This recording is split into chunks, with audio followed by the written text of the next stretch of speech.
Hello बच्चों, स्वागत है एक बार फिर से हमारी विज्ञान की क्लास में। और आज मैं आपको क्या पढ़ाने वाली हूँ ये मैं आपको बताऊँगी कुछ रुककर। जैसा कि आप देख सकते हैं मेरे हाथों में क्या है, ये है एक सीड, यानी कि जिसे हम कहते हैं बीज। क्या होता है जब आप बीज को बोते हैं? जैसा कि मैंने यहाँ बीज को इस तरह से बोया, तो बीज को बोने के बाद क्या निकलता है? एक छोटा सा पौधा। फिर क्या होता है? पौधे में क्या निकलते हैं? वेरी गुड, आपने बिल्कुल सही बताया, फिर निकलते हैं फूल। तो इस तरह से बीज से छोटा पौधा और उसके बाद बड़ा पौधा निकलता है, फिर उसमें फल और फूल आदि लगना शुरू हो जाते हैं। तो इस तरह से बीज से नए पौधे का उगना। और इसके पूर्व की प्रक्रिया क्या होती है? वो होती है निषेचन, जहाँ पर नर और मादा पौधे आपस में मिलकर बीज का निर्माण करते हैं और फिर बनता है नया पौधा। तो ये प्रक्रिया कहलाती है क्या? लैंगिक जनन। तो अब लैंगिक जनन क्या होता है, निषेचन क्या होता है, इसके साथ ही साथ परागण क्या होता है और किस तरह से ये पूरी प्रक्रिया होती है, ये सब कुछ पढ़ेंगे आप आज की क्लास में। तो फिर इंतज़ार किस बात का है? चलिए हम सब मिलकर शुरू करते हैं आज की हमारी क्लास, क्योंकि आज की क्लास होने वाली है बहुत ही इंटरेस्टिंग, जहाँ पे आप सीखेंगे कुछ नया और देखेंगे बहुत कुछ अलग हट के और जानेंगे कुछ नई नई चीज़ें। तो चलिए हम शुरू करते हैं। सबसे पहले हम देखेंगे पौधों में लैंगिक जनन होता क्या है। तो जैसा कि आप पिछली कक्षाओं में पढ़ चुके हैं अपनी कि जनन की विधियाँ, मैंने अपनी पूर्व कक्षा में आपको बताया था अलैंगिक जनन किस प्रकार होता है। अलैंगिक जनन में पौधे में जड़, तना, पत्तियों से नए पौधे उत्पन्न होते हैं। पर जब लैंगिक जनन की बात की जाती है तो इसमें पौधे के नर और मादा ये दो भाग होते हैं जो प्रोसेस में पूरी भाग लेते हैं, जिससे बीजों का निर्माण होता है और फिर बीजों के द्वारा ही नए पौधे उगते हैं। तो ये प्रक्रिया कहलाती है लैंगिक जनन की। तो ये प्रक्रिया जैसे कि आप पढ़ चुके हैं, ये है आपका अलैंगिक जनन, जिसमें हमने अलग अलग विधियों के बारे में पढ़ा था पिछली क्लास में। और ये है आपका लैंगिक जनन, जहाँ पर एक बीज को बोते हैं और फिर धीरे धीरे उससे नए पौधे का निर्माण होता है, जैसा कि मैंने अभी आपको ये सेम चीज़ करके दिखाई थी। तो ये आपको बच्चों बहुत अच्छे से समझ में आ गया होगा। लेकिन अब इसके आगे की प्रोसेस, जिसमें हमें समझना है कि किस तरह से परागण होता है और किस तरह से निषेचन होता है, उससे पहले ज़रूरी है कि आप समझिए एक पुष्प की संरचना क्या होती है। अब पुष्प की संरचना आपको मुझे बताने के लिए क्या ज़रूरत होगी? एक पुष्प की। वेरी गुड, आपने बिल्कुल सही बताया। मुझे क्या ज़रूरत होगी? एक फूल की। तो इसके लिए हमें ज़रूरत होगी एक फूल की। तो चलिए सबसे पहले हम जाकर एक फूल लेकर आते हैं।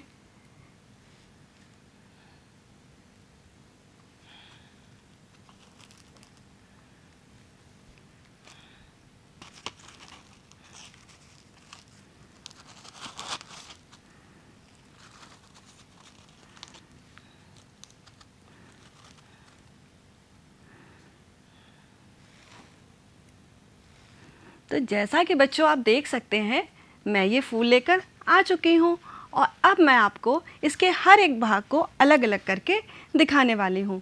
तो चलिए हम देखना शुरू करते हैं। जैसा कि बच्चों आप देख सकते हैं मेरे हाथों में फूल है, तो अब मैं इसके एक एक भागों को आपको अलग करके दिखाना शुरू करती हूँ। ये है पुष्प का सबसे बाहरी भाग, जो आप जिसे क्या कहेंगे? हम कहेंगे बाह्य दल। और ये किस रंग के दिखते हैं? ज़्यादातर ये हरे रंग के होते हैं। और जब ये पुष्प कली की अवस्था में होता है तो ये बाह्य दल इसकी सुरक्षा का काम करते हैं। और क्योंकि इसका रंग हरा होता है तो इसमें प्रकाश संश्लेषण की क्रिया भी होती है। तो अब इसको मैं आपको एक एक भाग को निकाल के दिखाना शुरू करती हूँ। जैसे कि आप ये देख सकते हैं, ये है इसके बाह्य दल और ज़्यादातर इनकी संख्या 4 होती है। इसके बाद बाह्य दल के बाद जो होता है, आपको ये रंग बिरंगी से पंखुड़ियाँ दिख रही हैं, ये कहलाते हैं इसके दल। और ये बहुत ही पुष्प का आकर्षक भाग होता है और हर पुष्प में इसका रंग और संख्या भिन्न भिन्न होती है। और इसको भी मैं आपको निकाल के दिखाना शुरू करती हूँ। इस तरह से हम निकालेंगे इसको, तो एक एक पंखुड़ियाँ इसकी अलग होना शुरू हो जाती हैं। और हर पुष्प में बेटा इसका रंग और संख्या भिन्न होती है। जैसे कि गुड़हल के पुष्प में आप देखें तो ये लाल रंग की पंखुड़ियाँ होती हैं, सरसों में देखें तो ये पीले रंग की होती है, चमेली में देखें तो सफ़ेद रंग की होती है। इसी तरह से अगर हम बात करें संख्या की, तो गुड़हल के फूल में ये 5 होते हैं और इसी तरह सरसों के फूल में ये 4 ही पंखुड़ियाँ होती हैं। तो संख्याएं भी हर पौधे और पुष्प में अलग अलग हो सकती हैं। तो ये तो हो गए हमारे दल। अब देखिए इसमें क्या बचा, आपको दिख रहा है ये सारा आपको पार्ट। ये जो बाहर आपको कुछ तंतु जैसी संरचनाएं दिख रही है, ये कहलाते हैं क्या, इसके ये है पुष्प का नर भाग जिसे हम कहते हैं पुंकेसर, और ये है इसके तंतु। और इसके ऊपर जो ये फूली हुई संरचनाएं दिख रही हैं ये कहलाते हैं परागकोश। अब परागकोश जब परिपक्व होता है तो इसके अंदर से क्या निकलते हैं, इसके अंदर भरे होते हैं परागकण, और जब ये परिपक्व होकर बाहर निकलते हैं तो ये हाथ में छूने पे एकदम महीन होते हैं, पाउडर जैसे फील होते हैं, और यही परागकण निकल के पहुंचते हैं कहाँ, पुष्प के वर्तिकाग्र पे। तो ये हो गए क्या, पुष्प का नर भाग पुंकेसर, जिसमें कि ये है तंतु और ये क्या है इसके परागकोश। फिर इस पुष्प का मादा भाग, वो है इसका बीच का पोर्शन, जिसे हम क्या बोलते हैं, ये पूरी इसकी वर्तिका है, इसका देख सकते हैं बीच का पोर्शन। नीचे का जो फूला हुआ पोर्शन है इसे हम बोलते हैं वर्तिकाग्र। यानी ये स्त्री केसर जो होता है ये कुल टोटल 3 भागों से मिलके बना होता है। नीचे का फूला हुआ भाग जिसे हम कहते हैं, जिसको हम अंडाशय कहते हैं, और इसके अंदर भरे होते हैं बीजांड, जो मैं अभी आपको दिखाऊंगी।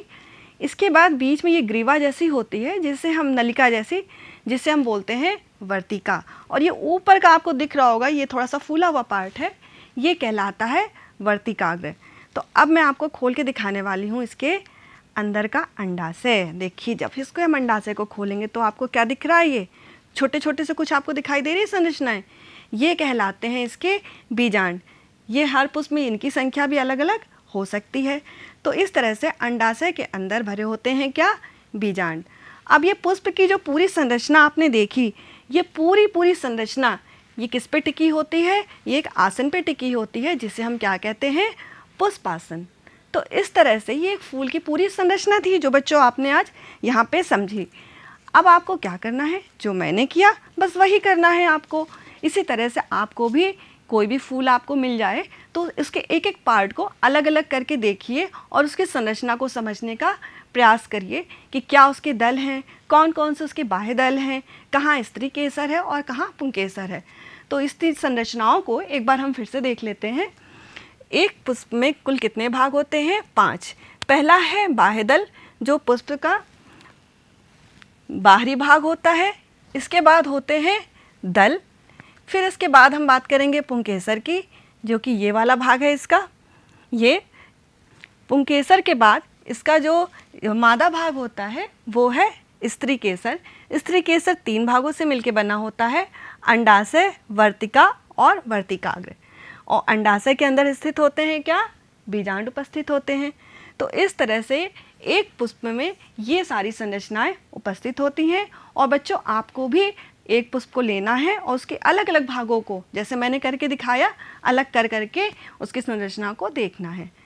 अब जब आपने बच्चों पुष्प की संरचना को समझा तो उसमें जो मेन संरचनाएं थी, जो कि उसका नर और मादा भाग था, पुंकेसर और स्त्री केसर, इसे एक बार पुनः देख लेते हैं।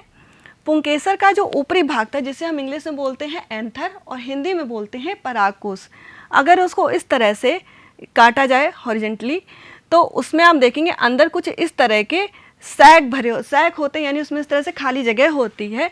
उसके बीच में डॉट डॉट से दिखाई दे रहे हैं, ये होते हैं पॉलन ग्रेन्स, जिसे हम बोलते हैं पराग कण।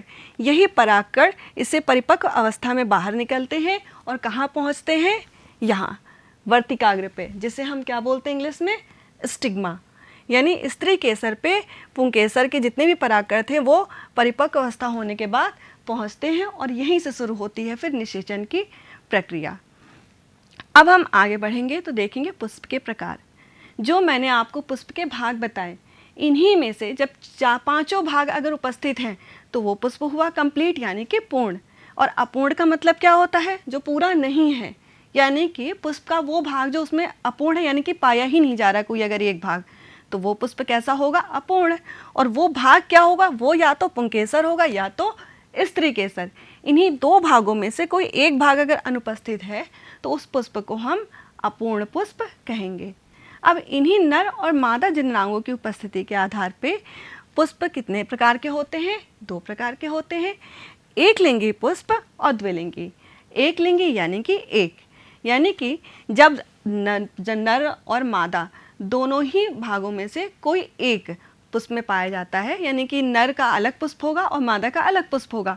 तो इस तरह से स्त्री केसर और पुंकेसर अलग अलग पुष्पों पे जब पाए जाते हैं तो ऐसे पौधे या ऐसे पुष्प कहलाते हैं एक लिंगी पुष्प, जैसे कि पपीता, मक्का, ककड़ी, लौकी और खीरा। और द्विलिंगी यानी द्वि मतलब दो, यानी कि जब एक ही पुष्प में नर और मादा भाग एक ही पुष्प में हो, यानी कि पुंकेसर और स्त्री केसर। जैसे मैंने भी आपको दिखाया था फूल, इसी तरह से गुड़हल है, सरसों है, मटर, सेम, इन सभी पुष्पों में एक ही पुष्प में स्त्री केसर भी उपस्थित होता है और उसी में पुंकेसर भी पाया जाता है। तो ऐसे पुष्प कहलाते हैं द्विलिंगी पुष्प। फिर इसके बाद हम बात करेंगे एक लिंगी पुष्प की। अब क्योंकि एक लिंगी पुष्प में कोई एक ही भाग पाया जाता है, या तो नर भाग या तो मादा भाग, तो इस आधार पे पौधे 3 तरह के होते हैं। जैसे कि पहला नाम आप देख सकते हैं स्टेमिनेट। स्टेमिनेट का मतलब होता है, स्टेमेन वर्ड से ये बना है और स्टेमेन हम बोलते हैं पुंकेसर को। तो इसके नाम से ही ये क्लियर हो रहा है कि स्टेमेन मतलब जिस पौधे में या जिस पुष्प में नर भाग यानी कि पुंकेसर पाए जाते हैं। अब पुंकेसर उपस्थित है तो कौन अनुपस्थित होगा, जरा सोच के बताइए। तो बिल्कुल सही जवाब, इसका मतलब इसमें स्टेमेन है तो मादा जननांग इसमें अनुपस्थित है। जब मादा जननांग अनुपस्थित है तो इसीलिए ये फ्लावर कहलाते हैं स्टेमेन। इसी तरह से पिस्टिलेट, पिस्टिल बोलते हैं हम स्त्री केसर को, यानी उसका उल्टा, इसमें स्त्री केसर उपस्थित होगा और अनुपस्थित कौन होगा, नर जननांग पुंकेसर। अब बात आती है न्यूट्रल। न्यूट्रल का मतलब कोई चार्ज नहीं, यानी बिल्कुल जिसमें कुछ भी नहीं है, यानी कि ना तो पुंकेसर है और ना ही स्त्री केसर। जब दोनों ही उपस्थित नहीं होते हैं तो ऐसे फूल कौन क्या कहलाते हैं, न्यूट्रल फ्लावर। अब इसका सबसे अच्छा एग्जाम्पल है गूलर। ये सब आप लोग के लिए कॉमन पौधा है, आप सब जानते होंगे गूलर। गूलर का फूल ऐसा होता है जिसमें अंदर इसके तीनों तरह के फ्लावर, तीनों तरह के फूल उपस्थित होते हैं, यानी कि इसमें स्टेमनेट फ्लावर भी होता है, पिस्टिलेट फ्लावर भी होता है और साथ ही साथ इसके न्यूट्रल फ्लावर भी इसमें उपस्थित होता है। अब हम आगे बढ़ेंगे और देखेंगे परागण की क्रिया क्या होती है। क्योंकि हमने ये समझ लिया पुष्प की संरचना क्या होती है, तो अब आगे हम बढ़ेंगे तो क्या आएगा आगे, परागण। अब बच्चों एक चीज़ बताइए, आपने अक्सर देखा होगा कि फूलों के आसपास मधुमक्खियाँ हैं, तितलियाँ हैं, इसी तरह और भी कीट पतंगे घूमते रहते हैं। क्या कभी मन में आपने सोचा कि ऐसा क्या होता है उसमें, क्यों आते हैं उस पर कीट पतंगे? तो आप जो सोच रहे हैं बिल्कुल सही जवाब सोच रहे हैं, क्योंकि इसका जवाब यही है कि फूलों का रस चूसने के लिए, यानी कि तितलियाँ, मधुमक्खियाँ फूलों का रस चूसने के लिए फूलों पर आते हैं। और इसीलिए जो इसकी पंखुड़ियाँ यानी कि इसके जो दल होते हैं वो बहुत ही कलरफुल से बहुत आकर्षक होते हैं, ताकि कीट पतंगे उसकी ओर आकर्षित होकर बैठें। तो उससे क्या होगा ये बताइए? उससे होता ये है कि जब ये बैठ के रस चूसते हैं तो यहाँ से परागकण उनके पंखों में, पैरों में चिपक जाते हैं, और जब यही कीट उड़कर जाते हैं और दूसरे पौधे पे बैठते हैं, दूसरे फूलों पर बैठते हैं, तो उनके हाथ जो चिपके होते हैं पैरों में, पंखों में परागकण, वो निकल के उस पुष्प के वर्तिकाग्र पर गिर जाते हैं। तो इस तरह से क्या होता है, ये कीट बहुत हेल्पफुल होते हैं, बहुत सहायक होते हैं इस पूरी परागण की क्रिया में। तो इस तरह से ये परागण की क्रिया होती है। तो परागण अगर हम बात करें क्या है, तो पुष्प के इस जो पोर्शन है आपका पुंकेसर, पुंकेसर से पराग कणों का उसी पुष्प के या दूसरे उसी जाति के दूसरे पुष्प पे, उसी जाति का कोई दूसरा पौधा भी हो सकता है, उस पुष्प के वर्तिकाग्र पर पहुंचने की इस पूरी प्रक्रिया को हम क्या बोलते हैं, परागण। तो परागण क्या हुआ, पराग कणों का पराग कोश से निकलकर वर्तिकाग्र पर पहुंचने की क्रिया को परागण कहते हैं। अब जैसा कि मैं आपको बार बार बता रही हूँ, उसी पुष्प या उसी जाति के दूसरे पौधे का पुष्प, तो इस आधार पे ये 2 तरह का होता है, स्वपरागण और परपरागण। स्व यानी कि अपना, यानी कि उसी पौधे का वही पुष्प या दूसरा पुष्प भी हो सकता है। पर यानी कि दूसरा, जब उसी पौधे के पुष्प पे परागण ना होकर किसी दूसरे पौधे, अन्य पौधे के पुष्प पे परागण होता है, तो इससे हम कहते हैं पर परागण। अब इसको मैं आपको एक बार करके भी दिखा देती हूँ, तो चलिए हम देखते हैं। जैसा कि आप देख सकते हैं मेरे सामने, ये एक पुष्प है और दूसरा ये है। अब इन दोनों पौधों में आप देख सकते हैं कि इसमें भी कुछ परागकण है और इसमें भी, जैसे मैंने इसके परागकण निकाल लिए, तो अब क्या होगा, अब इसके परागकण आपको दिख रहा होगा, अगर ये सारे परागकण इसी पौधे के वर्तिकाग्र पे जाएंगे तो ये हो जाएगा स्वपरागण। जैसा आप देख सकते हैं, अगर ये सारे परागकण इसी पौधे के, इसी पुष्प के वर्तिकाग्र पे मैं डालूं तो ये क्या कहलाएगा, ये हो गया स्वपरागण। लेकिन अगर इस पौधे के इसी पुष्प पे मैं इनको ना डाल के, इससे में से कुछ ये दूसरा पौधा दिख रहा है आपको, इसके वर्तिकाग्र पे पहुंचा तो ये क्या हो गया, परपरागण। यानी कि एक ही पुष्प के वर्तिकाग्र पे पुंकेसरों का पहुंचना कहलाता है स्वपरागण, और उसका उस पुष्प पे ना होकर किसी अन्य पौधे के पुष्प पे जाना ये क्या कहलाता है, परपरागण। तो ये आपको बच्चों समझ में आ गया होगा। अब हम बात करेंगे कि स्वपरागण और परपरागण में अंतर क्या है। देखिए, देख सकते हैं ये एक ही पुष्प में या एक ही पौधे के दो पुष्पों के बीच में होता है, और यह एक ही प्रजाति के अलग अलग पौधों के दो पुष्पों के बीच में होता है। यानी कि एक ही प्रजाति है लेकिन पौधा अलग है। फिर हम बात करेंगे, इसमें परागण के लिए किसी बाहरी कारक की आवश्यकता नहीं होती, क्योंकि वही पुष्प है तो उसमें से निकल के परागकण झड़ के उसके वर्तिकाग्र पे बिना किसी परेशानी के आराम से पहुंच जाते हैं। लेकिन इसमें बाह्य कारक की आवश्यकता होती है, क्योंकि एक पौधे से दूसरे पौधे तक जाने के लिए परागकण अपने आप तो चला नहीं जाएगा, तो उसको वहाँ तक जाने के लिए या तो हवा की सहायता से जाएगा, जल हो सकता है, कीट पतंगे या जीव जंतु, मतलब किसी की बाहरी कारक की आवश्यकता होती है। अगर बाहरी कारक नहीं है तो इसमें परागण संभव नहीं है। इसमें परागकण बहुत ही कम मात्रा में पाए जाते हैं और परागकण का अपव्यय नहीं होता। अपव्यय यानी कि वो वेस्ट नहीं होते हैं, बर्बाद नहीं होते हैं, क्योंकि उसी पुष्प में उसका परागण होना है तो उनकी संख्या कम होती है और उनका अपव्यय भी नहीं होता है। और ठीक इसका उल्टा होता है, परपरागण में परागकण अधिक संख्या में पाए जाते हैं, क्योंकि उनको दूसरे पौधे तक जाना है तो उनमें क्या होता है, परागण के लिए उनकी संख्या ज़्यादा होनी चाहिए और इसमें अपव्यय भी अधिक होता है, क्योंकि एक जगह से दूसरी जगह जा रहा है। मान लीजिए कीट पतंगों के पंखों पे चिपका है तो कुछ परागकण तो वहाँ ट्रांसमिट होंगे, वहाँ स्थानांतरित होंगे, पर कुछ हो सकता है नीचे भी गिर जाए। इसके अलावा इसमें पुष्प अधिकांशतः बहुत आकर्षक नहीं होते, क्योंकि इसमें कीट पतंगों किसी बाहरी कारक की ज़रूरत नहीं है, तो पुष्प नॉर्मल भी हो सकते हैं। लेकिन इसमें पुष्प रंगीन दलों के साथ बहुत आकर्षक होते हैं, क्योंकि जब आकर्षक कोई चीज़ होती तभी तो वो दूसरों को अपनी तरफ आकर्षित करेगी। तो इसीलिए इसमें पुष्प के रंग जो दल होते हैं बहुत रंगीन और देखने में फूल बहुत ही अट्रैक्टिव होता है, ताकि कीट पतंगे या जीव जंतु उसको जाके उसको टच करें, उसको तोड़ें या उसको छुए, जो भी करें, तो इससे क्या होगा, जब वो जाके उसको छुएंगे, उसका रस चूसना चाहेंगे, तो उससे परागकण उनके शरीर पर चिपक जाएंगे और परागण हो जाएगा। तो ये बच्चों अंतर है स्वपरागण और परपरागण में। अब हम आगे बढ़ते हैं, देखेंगे हम कृत्रिम परागण क्या होता है। अब कृत्रिम परागण समझने के लिए ज़रूरी है, आपने देखा स्वपरागण क्या होता है और परपरागण क्या होता है। अब एक यहाँ पे क्वेश्चन आता है कि कीट पतंगे किस तरह सहायक हैं परागण में। तो इसका आंसर मुझे आई थिंक बताने की ज़रूरत नहीं है, क्योंकि आप बच्चों समझ चुके हैं कि कीट पतंगों का रोल यही है कि वो जब रस चूसने जाते हैं तो उनके शरीर में परागकण चिपक जाते हैं, और जब वो दूसरे फूलों पर जाके दोबारा रस चूसने के लिए बैठते हैं तो वो वहाँ से उनके शरीर पर चिपके हुए परागकण दूसरे पुष्प के फूलों पर उसके वर्तिकाग्र पे पहुँच जाते हैं, जिससे परागण आसानी से हो जाता है। तो इस तरह से कीट पतंग क्या करते हैं, परागण में बहुत सहायक होते हैं। अब हम बात करेंगे कृत्रिम परागण की। कृत्रिम परागण की पहले आपको ये बताना ज़रूरी है कि ज़रूरत क्या पड़ी। ये तो परागण आपने स्व पढ़ा और पर पढ़ा, पर परागण, लेकिन कृत्रिम परागण की क्या ज़रूरत पड़ी। तो देखिए, हमारे पास दो पौधे थे, एक पौधे की बहुत अच्छी उसमें उपज हो रही थी और दूसरे पौधे में जो गुण था वो था रोग प्रतिरोधक क्षमता, यानी उसमें जल्दी कोई बीमारी नहीं लग रही थी।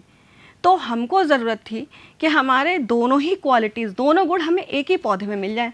कुछ हमको नई प्रजाति का पौधा बनाना था, तब ज़रूरत पड़ी हमें कृत्रिम परागण की।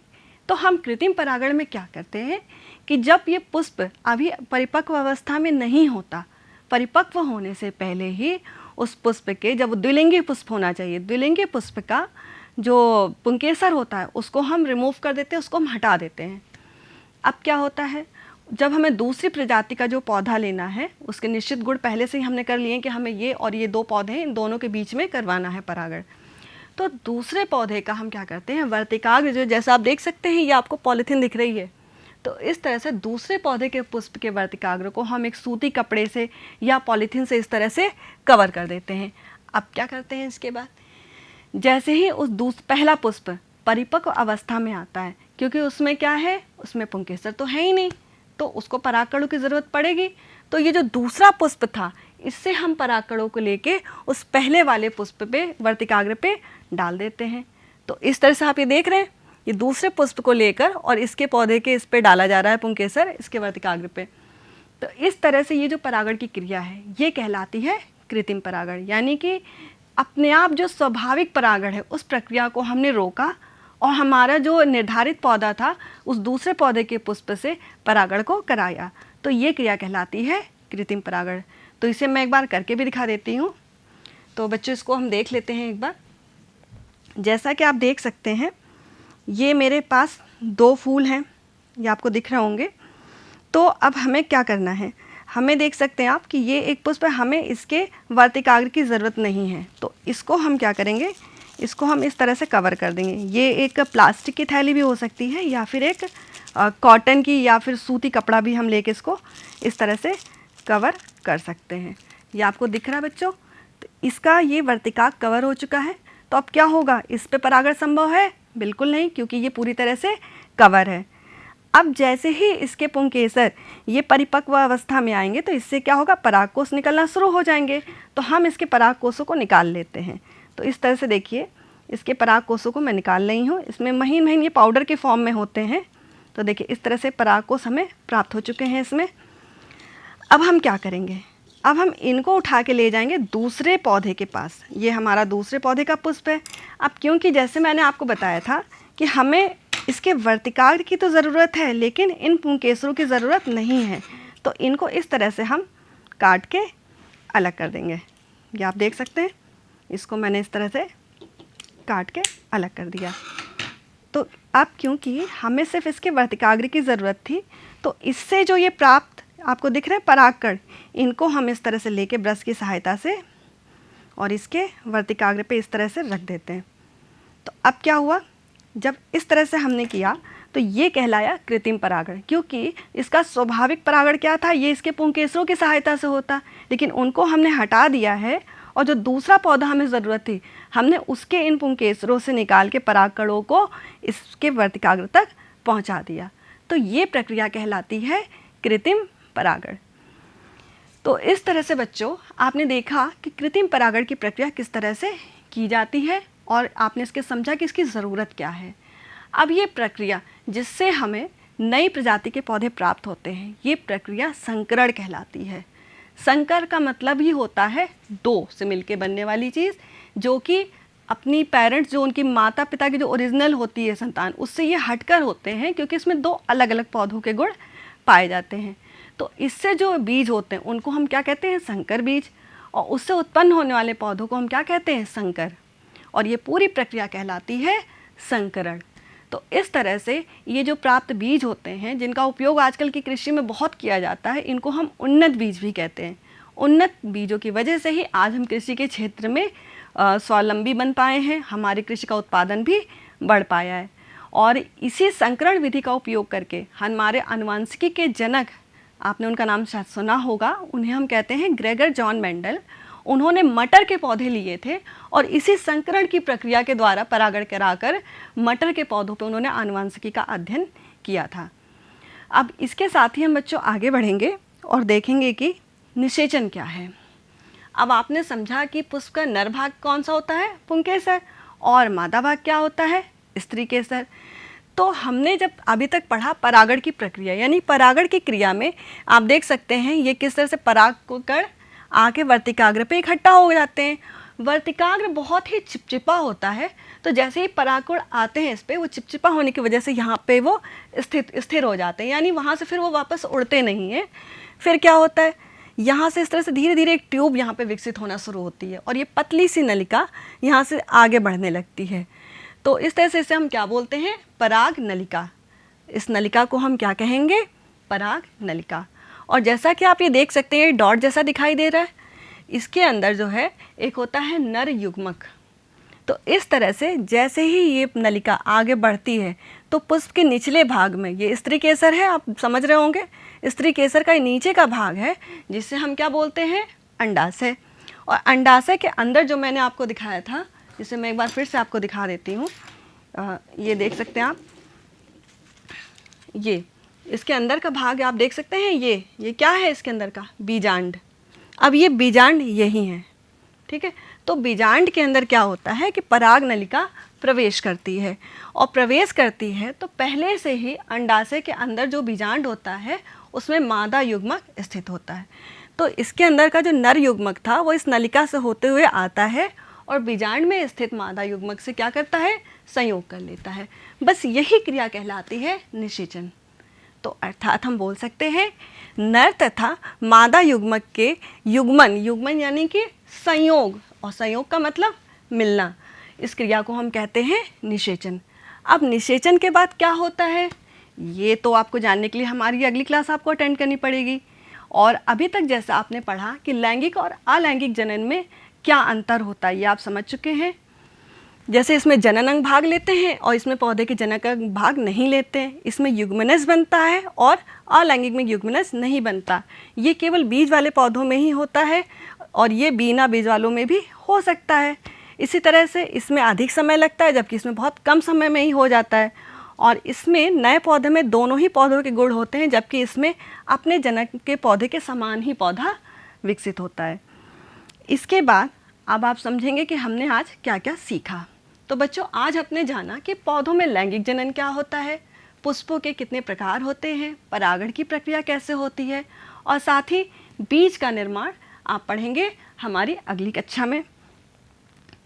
तो आज आपका गृह कार्य क्या है, क्योंकि आपने बहुत अच्छे से पढ़ा है तो आप समझ चुके हैं कि निषेचन किसे कहते हैं, स्वपरागण और परपरागण में क्या अंतर है। किसी पुष्प का चित्र खींचकर उसके जनन अंग तो अब आप आराम से बता सकते हो और ये आपको करके भी देखना है। इसके पश्चात अलैंगिक और लैंगिक जनन में क्या अंतर है। तो बच्चों अब आप अच्छे से रह के घर में आपको क्या करना है, एक पुष्प को लेके उसकी संरचना को समझना है और अपने गृह कार्य को पूरा करना है। और साथ ही इसके बाद क्या होता है इसको जानने के लिए हमारी अगली कक्षा को अटेंड करना बिल्कुल भी ना भूलिए। तो रहेगा मुझे आप सभी का इंतज़ार। तो मिलते हैं हम अपनी अगली कक्षा में कुछ नया लेके और जानेंगे बहुत ही कुछ इंटरेस्टिंग। तो तब तक के लिए बच्चों गुड लक, थैंक यू।